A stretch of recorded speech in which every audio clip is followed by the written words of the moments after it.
Some villains feel layered, while others feel thin. Take Zurg, all that armor, all that hype, but barely anything under it. Then there's Lord Shen, a villain who strikes with purpose and built differently from the scars of his past, unforgettable. And then you have Kai. He comes with brute strength, stealing chi and controlling zombies, but missing key parts that make a true villain. So why does one villain feel like a story while the other feels like a shortcut? Why is Shen deep and Kai not so much? To understand why, we need to understand 4 components to make a deeply written villain. Number 1. Wound. It goes beyond a tragic backstory and into a specific hurt that infects every belief and decision. With Shen, that wound is prophecy and rejection. As a young prince, he hears a soothsayer predict that a warrior of black and white will end his rule. His response is brutal and precise. He turns fireworks into weapons and wipes out an entire panda village to kill the threat before it exists. Only sealed it. His parents' reaction is the real cut. They banish him, horrified by what he has done. So Shen grows up believing 2 things. 1, that the universe is out to humiliate him. 2, that mercy is weakness that will get you cast out. When he comes back years later, conquering China is only the surface. He is trying to prove the prophecy wrong and his parents wrong at the same time. That is why every scene with the soothsayer carries so much sting. She keeps poking at that original wound. She tells him he has brought this fate on himself. He laughs it off, but his entire empire is a giant argument with destiny. Fans on talk about Shen as the best villain of the series because his cruelty never feels random. It is all wired back to this one moment where fear and ego fuse together. Kai technically has a wound too. He fought alongside Oogway, saved lives, and then decided that stealing chi was more satisfying than protecting people. Oogway banished him to the spirit realm, which is a huge betrayal on paper. The problem is how little the movie lets that wound shape his worldview. When Kai talks about his past, it usually comes out as flexing. He reminds everyone that he defeated Oogway. He calls himself the Collector. He explains his plan to take every master's chi, but he rarely reveals what he believes about the world beyond wanting more power. But Kai wanted the power all to himself. A lot of fans describe Kai as intimidating, but not particularly deep. You see it in threads where people rank the movies and their villains. Shen gets paragraphs of analysis about guilt and destiny. Kai mostly gets cool design, great theme, weak motive. Shen's view gives him a worldview. The universe is cruel, so he will be cruel first. Kai's wound mostly gives him a catchphrase. Once you know who hurt them, Shen keeps surprising you. Kai does not. That is the difference between a backstory that rewires a character and one that just justifies a fight. Number 2, method and symbol. How a villain chooses to fight and rule should feel like a physical extension of what they believe. Shen uses cannons for more than spectacle. He builds an entire philosophy around them. Kung Fu is about balance, patience, and discipline, so Shen invests his whole life into a weapon that makes all of that pointless. Pull a lever, light a fuse, wipe out an army. No honor, no chi, no destiny, just industrial death. Bring it down! Even his body language lines up with that method. He glides instead of stomping. He slashes with fans and blades instead of punching. The movie leans into white feathers and ink black markings so he looks like a walking piece of calligraphy that has been scratched through. Fans love him for that. People point out that he is a peacock, a bird associated with beauty and vanity, who has turned fireworks into artillery. The weapon, the silhouette, the fighting style all say the same thing. Shen thinks style and intellect can beat tradition. He would rather burn the past than ever admit it still has power over him. Kai's method is strong visually, but thinner symbolically. He steals chi. He turns masters into jade statues. He throws them like weapons. On paper, that sounds rich. Chi is life force. He is literally hoarding life. Pandas who used the power of Qi to heal me. The issue is that this method never evolves beyond that first idea. Once you have seen him turn a couple of masters into jade, you have pretty much seen his entire toolkit. The movie keeps repeating the same beat. Kai shows up, spins the chains, steals chi, yells, leaves. There's not much variation in how he uses his power to solve different problems. Compare that to Shen adapting his method on the fly.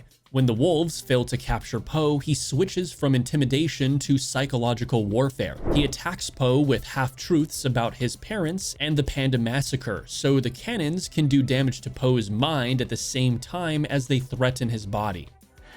Your parents didn't love you. With Kai, chi theft never becomes more than a blunt hammer. With Shen, cannons become an argument against Kung Fu, against prophecy, against his own history.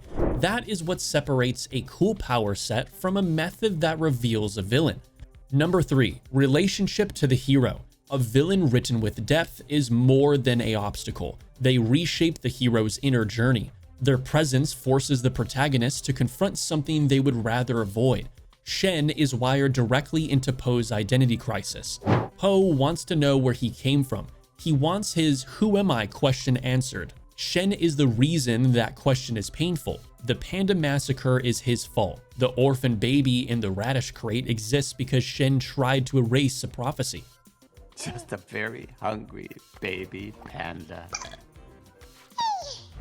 So every time Po faces Shen, he is facing more than a warlord. He is staring at the man who wrote the worst chapter of his life. Shen doesn't know at first, which makes the scenes even sharper. He thinks Po is just the fat panda. When he realizes who Po is, he doubles down instead of backing off, because admitting that destiny caught up with him would mean admitting he was wrong. That dynamic gives Po's inner peace arc teeth. He cannot simply believe in himself and punch harder. He has to accept that his past is real, that it hurt, and that it does not have to define him. Shen is the mirror that keeps shoving that choice in his face. No Shen, no real reason for Po to grow up emotionally. Kai has a relationship to Po, but it is less intimate. He is tied more to Oogway and to the Panda village as a whole. Po's journey in Kung Fu Panda 3 is about becoming a teacher and learning chi from his birth family. Kai's job is mainly to create external pressure by kidnapping every master and marching on the village. There are good moments there. When Kai steals the chi of Shifu in the 5, it hits Po where it hurts. His mentors and friends become weapons pointed back at him. The setup is strong, yet the movie rarely lets Kai talk to Po in a way that exposes Po's inner fears. Most of their conversations are taunts about power levels. You rarely get the feeling that Kai understands Po well enough to hurt him psychologically. He wants Po's chi because it is the last piece, not because he has any specific grudge or insight into who Po is. Fans pick up on that gap. In threads ranking the villains, people often say that Kai raises the stakes, but Shen hits harder emotionally. You see people basically frame it like this in those threads. Tai Long tests Po's skills, Shen tests his soul, Kai tests his upgrade tree. Shen is deep because he attacks Po at the exact fault line where Po is fragile. Kai mostly attacks Po's stat sheet. That is the difference between a villain the hero remembers and a villain the hero just defeats.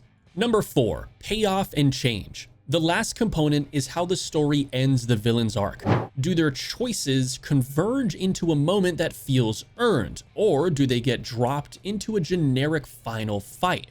Shen's ending is one long, painful payoff. His entire story has been about control.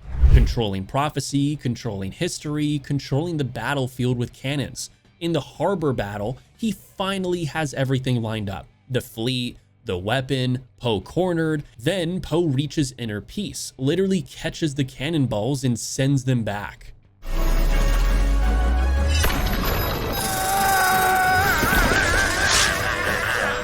What makes Shen's final moments land is the tiny sliver of self-awareness the movie gives him. As the ship collapses around him, the soothsayer tells him he can walk away. She says his parents loved him. She offers him a chance to step off the path. Shen considers it for a heartbeat, then chooses the cannon instead.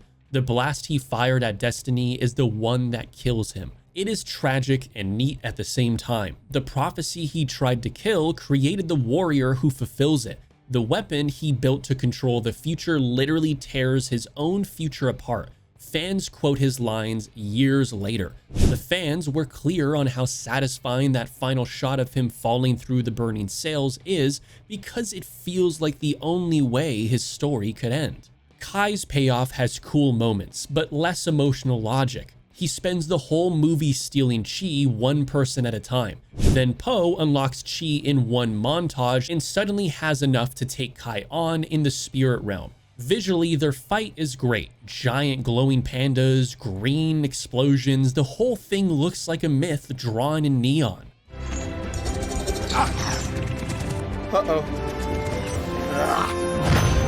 The problem is that Kai doesn't really change or reveal anything new in that end. He does not face a hard truth about himself. He does not make a choice that surprises us. He just gets outscaled. Po learns a new mechanic that counters the mechanic we've been watching for the last hour. There is an idea buried in there about community versus greed. Kai hoards chi, Po shares it. That contrast could have been sharpened into a devastating finish.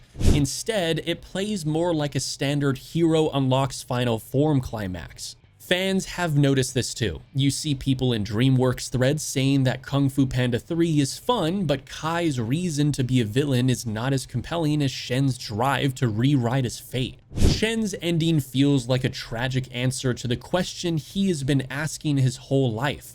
Kai's ending feels like a balance patch. That is the difference between a villain whose last scene lingers and one who mostly leaves behind a great theme song. So when people say Shen is deep and Kai is not, they are doing more than arguing about who looks cooler or who has the better fight. They are reacting to how the scripts treat them.